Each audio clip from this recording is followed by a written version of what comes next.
দর্শক, foreign service একাডেমিতে সংবাদ সম্মেলন করছেন প্রধান উপদেষ্টা প্রেস উইং কর্মকর্তারা। আমরা এখন সরাসরি চলে যাচ্ছি সেখানে। এগুলো খুব দ্রুত সবার কাছে পৌঁছবে এবং আমরা এক্সপোর্টও খুব দ্রুত করতে পারবো। ফলে যেটা হবে যে বিদেশি কোম্পানিগুলো মোর ইন্টারেস্টেড থাকবে বাংলাদেশে ইনভেস্ট করতে।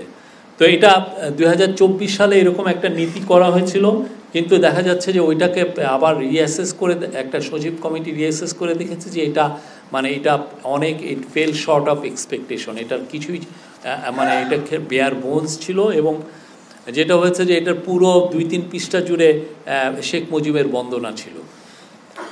এটা জুনে এটাকে চেঞ্জ করে এটা ট্রান্সপোর্ট এবং ব্রিজেস ডিভিশনের যে সচিব ছিলেন তৎকালীন এহসানুল হক, উনি এখন আমাদের জনপ্রশাসন সচিব, তার নেতৃত্বে একটি কমিটি গঠন করে এবং কমিটি এই একটা ফাইনাল একটা ড্রাফট তৈরি করে।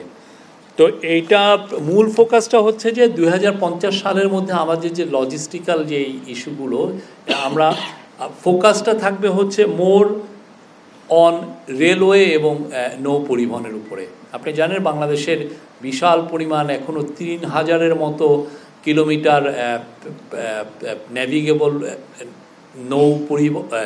নৌ রুট আছে এবং পরিবহন রেলও 3000 কিলোমিটার আছে, কিন্তু এটার আমরা ম্যাক্সিমাম ইউজ করতে পারি না। বিশেষ করে নৌয়ের ক্ষেত্রে দেখা যাচ্ছে যে 7 মাস আমাদের নদীগুলো খুব ভালো ন্যাভিগেবল থাকে, কিন্তু তারপর আমরা এটা ম্যাক্সিমাম ইউটিলাইজ করতে পারি না।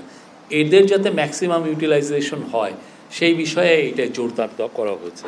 আর এইখানে ইনভেস্টমেন্টগুলো প্রাইভেটও আসতে পারে, পাবলিক ইনভেস্টমেন্ট এবং বা পিপিপি মানে প্রাইভেট পাবলিক পার্টনারশিপ মডেলেও ইনভেস্টমেন্ট এখানে সহায়তার এনকারেজমেন্ট করা হয়েছে।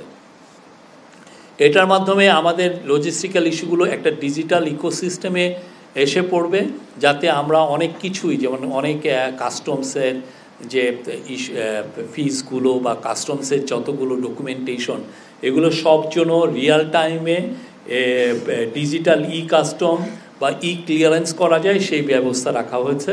এটার মাধ্যমে রিয়াল টাইমে আপনি আপনার পণ্যটা কোথায় গেল, আপনি যে আপনার পণ্য এক্সপোর্ট করবেন সেটা বাংলাদেশে বসে আপনার ফিঙ্গার টিপে আপনি ট্র্যাকিং করা, আগে যেটা শুধুমাত্র ফরেন কোম্পানির মাধ্যমে করতে পারতেন সেটা আমাদের এখানেই আপনার এটা করার সুযোগ হবে।